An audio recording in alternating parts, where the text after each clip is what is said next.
Good, you are here. Clario has made good on his promise. We are making ready to free your ship.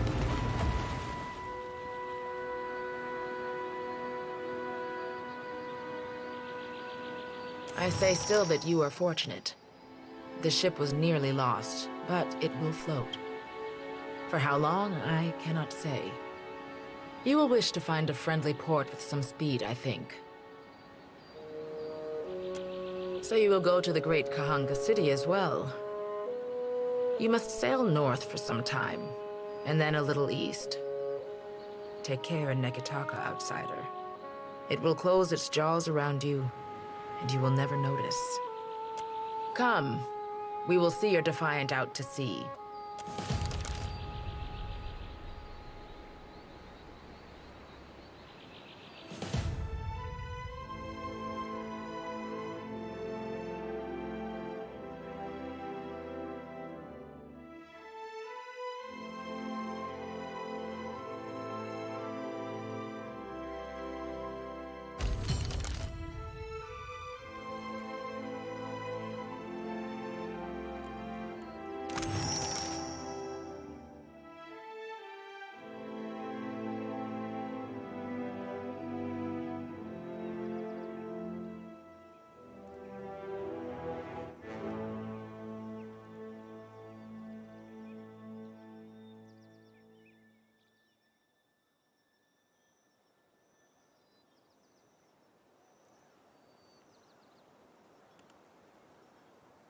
We should address the matter of our ship's resources before we get underway.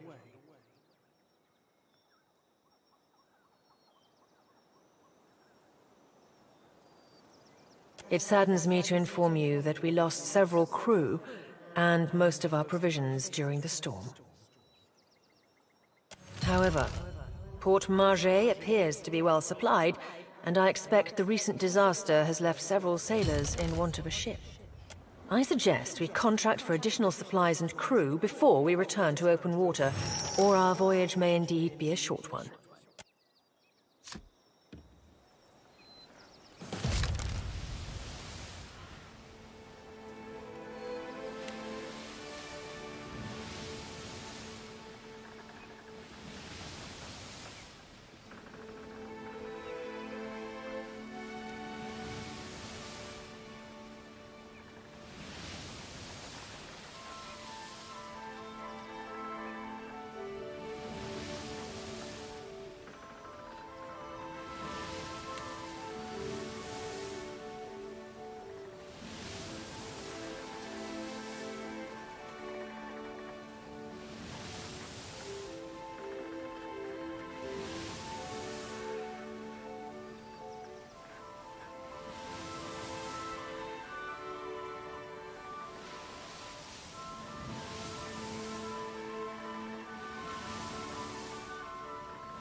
Ado, Water of Cadnor.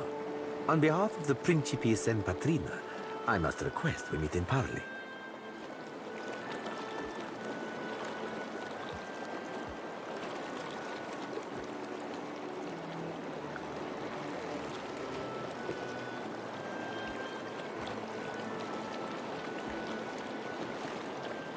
E così. It has been some time since I last asked another's permission. I have heard some marvelous tales regarding your ventures in the Deerwood. In fact, you are the first dragon slayer I have ever met, outside of a grave. Some fools would seek to make a fortune by pilfering from one such as you.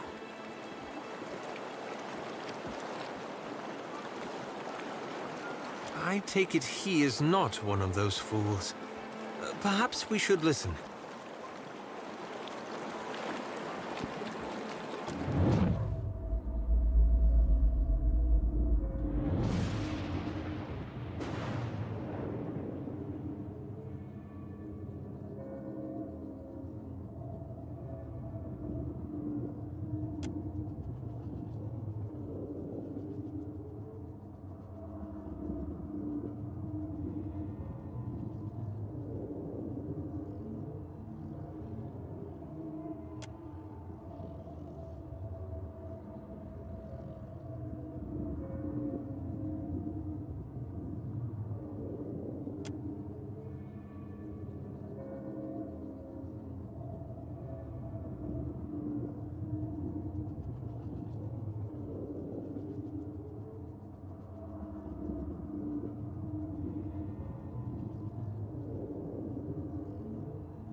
I believe you have met such a fool.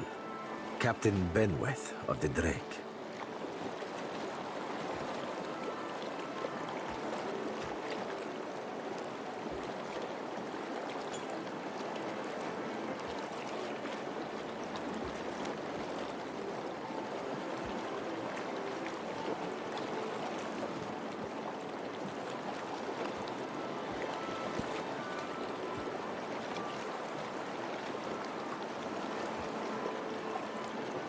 Allow me to introduce one of my more special acquisitions.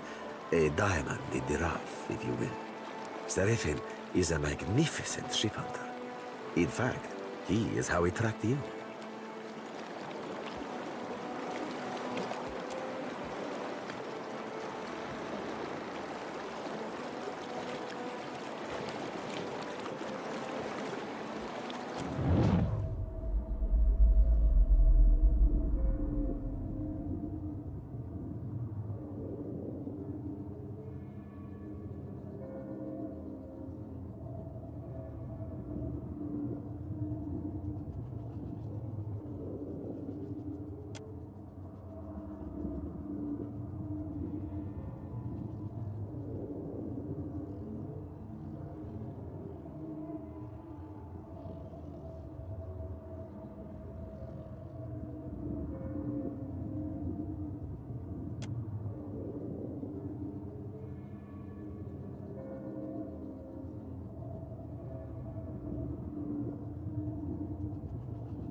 Not to say that I ain't wildly honoured to be making the acquaintance of a lord as dashing as yourself.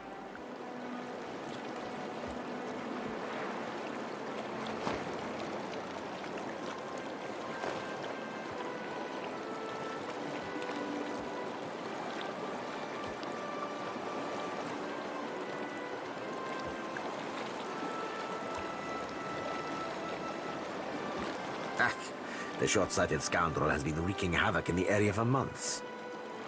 He is no son of Velia. I do not fault his ancestry, but he disregards too much the grand heritage we Principi represent. Benwet is the second most selfish captain within the Principi's newest generation. He risks all that we value.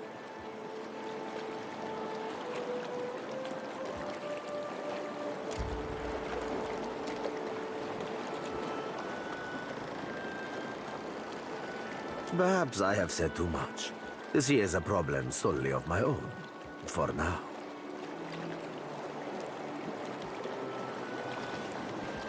Few pirates retire comfortably, amico. We sink and we hang or we burn. We must replace our losses, accepting from many regions, including the Deadfire. Benwet is no captain of mine, amico. It is not beneath my flag his Drake sails. Yet I do seek to temper his actions when they would endanger the Principe altogether.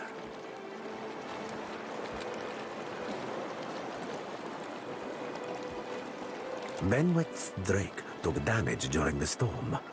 Eventually he will need to dock for repairs, and when he does, Seraphin can find him for you. He is rather an unrefined creature, but he is a most skilled ship hunter, I assure you. Unrefined? Begging your pardon, Captain, but I'd be the high fucking model of the Gentleman of Fortune. As for Benwith, that sucker of squid tits be as predictable as the tide. I'd wager all my furriest bits that he'd set sail for Deadlight. That would be felicitous indeed, as I believe the traitor Remaro hides there as well. I quite enjoy killing two men with a single bullet. Wouldn't have even thought of it if you hadn't brought it up, sir.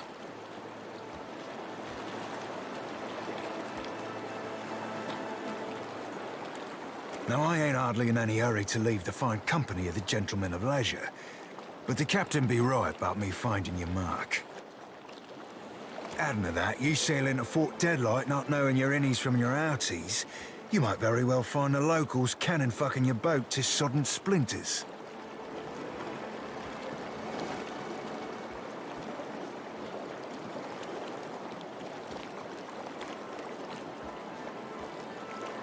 Nah, Captain Ferrante and I'll never be truly finished. Not till we've both met Andra face to bosom. And knowing that salty lass, mayhaps not even then.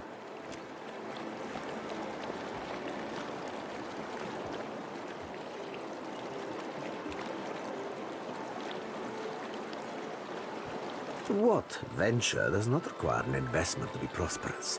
The Seraphin is an allowance, which I expect you will return, in one payment or another.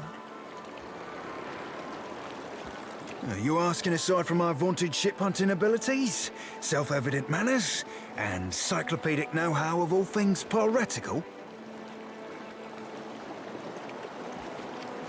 Well, there'll be me knowing my way around Fort Deadlight, so named on account of it being a fortress and all. I got my contacts inside, and I'll be half-handy with a gun if shit goes belly up. Adding to that, I'll be right easy on the eyes, or so the lasses tell me. Oh, you verily wound me, sir. As you see, Seraphin is both insufferable and marvelously useful. Oh, you won't be regretting this, Watcher. At least so long as you keep us heavy in grog and light on the onions.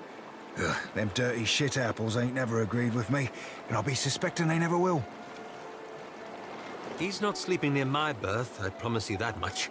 I sail now for Dunwich, my own safe port. I will await you there, should you be successful in schooling our wayward captain.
The ring of a bell comes to you on a cold wind.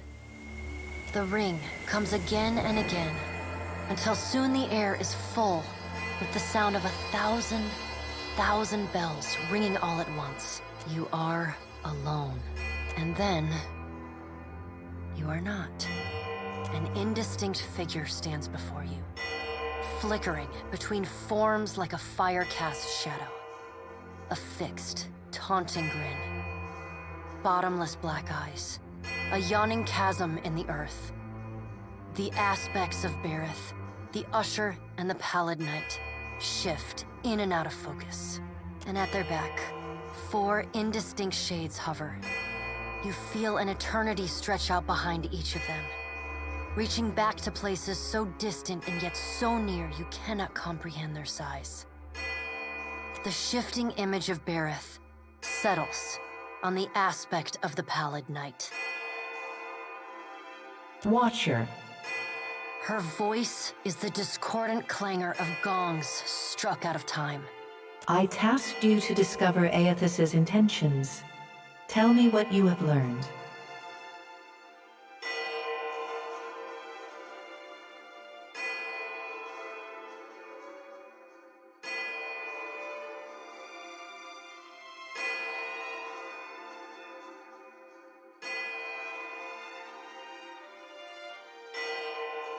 The Pallid Knight knits her brows.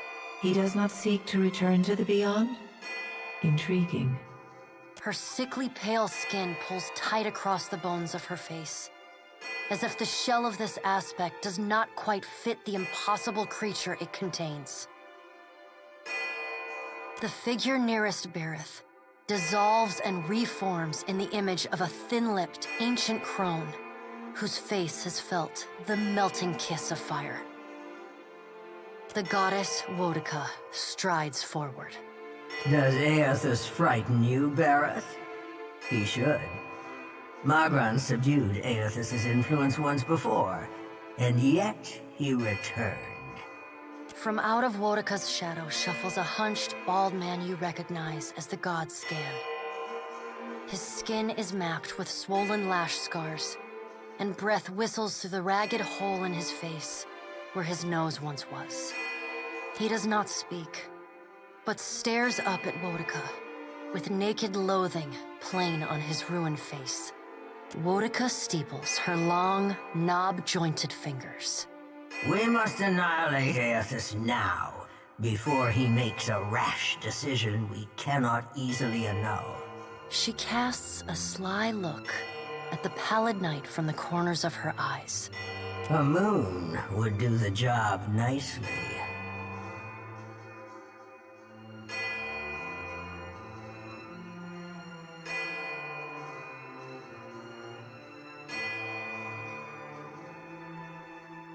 Wodica throws her head back and laughs. The sound is a dry, rasping bark.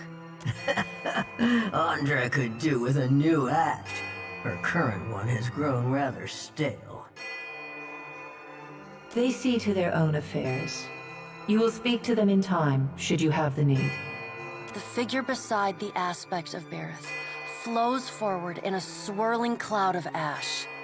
The ash falls to the tiles and reveals a molten-skinned woman, leaning on a monstrous, wicked-edged I acted in haste during the Saints' War. You will not goad me into doing the same now. To move against him while his plans are unknown would be the height of foolishness. We must find wisdom in precaution.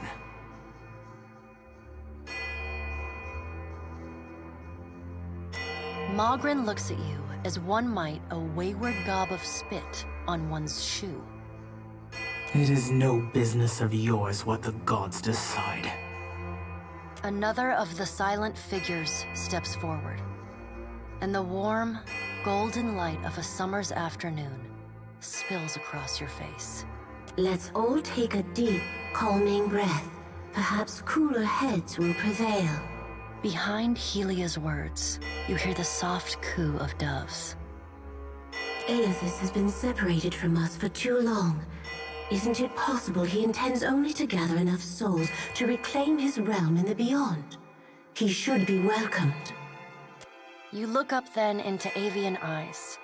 Through them, you see clouds of starlings converge and divide. Helia puts a feathered hand to her chest. He wouldn't. Betrayal is not in his nature. Scan shuffles forward. Yes, yes. We should welcome Aethys's return to the fold. His gratitude we can leverage to cajole him into divulging his plot. Then, when he believes himself to be in our good graces, we do as Wedeka suggests, and crush him into the earth.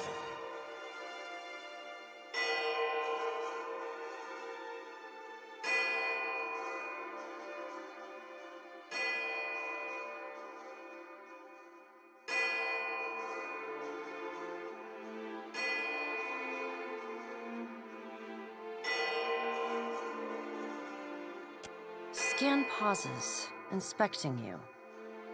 Ah, and here is the Watcher who killed Lord Harren, the man who tormented his dear niece, Alice. Curious.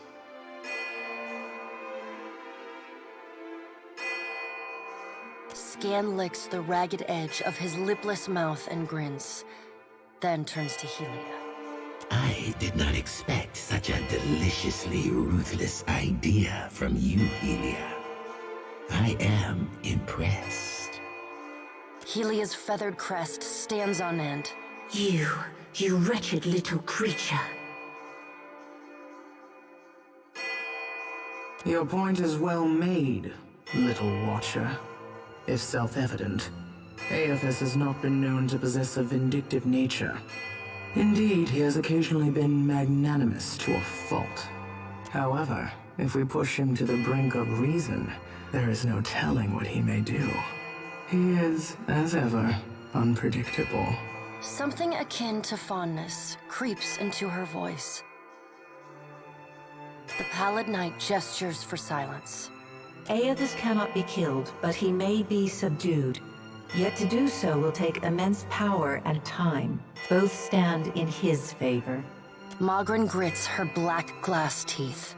That is why we must ascertain his plans before he has the chance to put them into motion. She begins to pace. Her steps leave little trails of fire in her wake. Magrin stops and balls her hands into flaming fists. Even if we manage to destroy his current form, there is the possibility he could return, if he has not already absorbed all of his children. The Pallid Knight casts a cold, cutting glare in Magrin's direction. Magrin speaks too freely. That knowledge is beyond your ken, Watcher.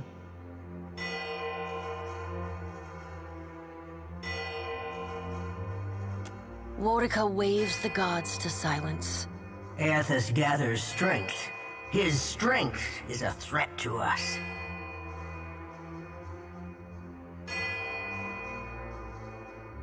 Her voice takes on a sharp, almost panicked edge. There is no sensible answer to the question of a resurgent Aethys, other than decisive, final action. Your opinion is unasked for, but noted. The Pallid Knights. We will act when it is appropriate to do so, and not before. The Pallid Knight steps away from the half-circle of assembled gods. She pulls herself up to a great height. The words she speaks next come not from her mouth, but from all around you.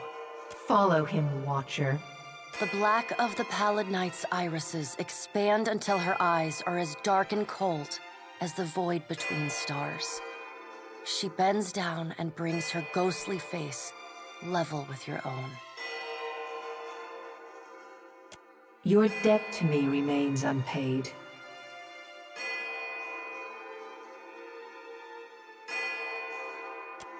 She stares at you, unblinking. Like a needle drawn to a magnet, you are pulled toward her one compulsory step at a time. You blink open your eyes, and find yourself on the floor of your ship's cabin, alone.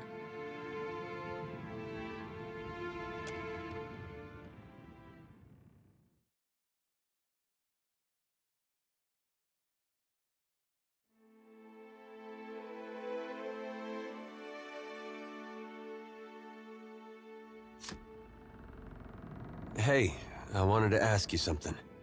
It's about Shodi. She means well. I can see that. And she's spirited, and if I was still young and didn't know the things I know, it'd be different. But anybody got that much faith in any god, let alone Aethys? I don't know how to talk to someone like that. Not these days. I get why she's like that. And I was there once, long time back. But it's 'cause of that I can't see a way to respect it. I'm no good at hiding it from her either. I don't see this getting better.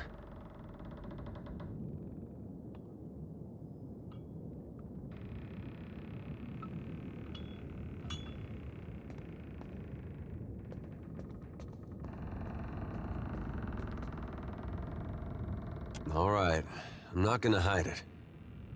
Won't be pretty, though.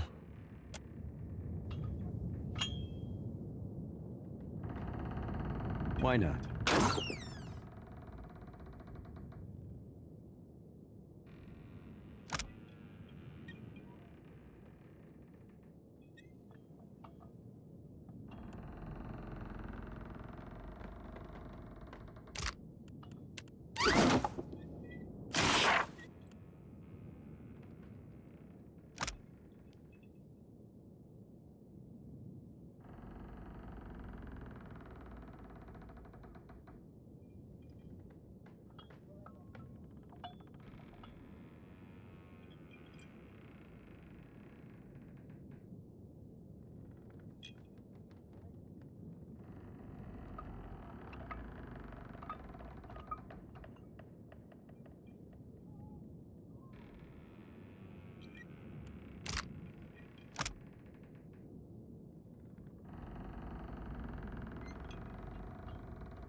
Don't let anyone tell you you're too shrimpy to be a fighter.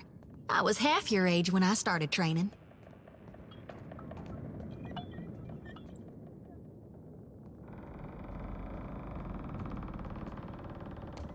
Ship life sure is an adventure, ain't it? Just think of all the places we can sail to, all the sights we could see. This is nothing like being stuck on a farm, or cloistered in the back of a temple.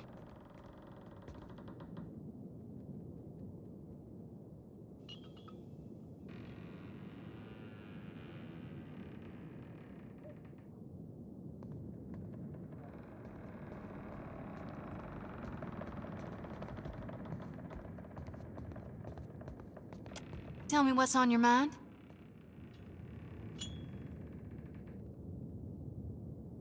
They're there in my head when I sleep.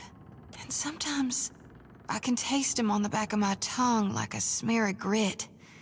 Happens when I take in a particularly volatile soul. Will we? Ought we? I just don't know. I trust you, Watcher. I swear I do. I worry sometimes about what's gonna happen to me. But, well, it's not like I can turn my back on my duty to my God, even if it kills me.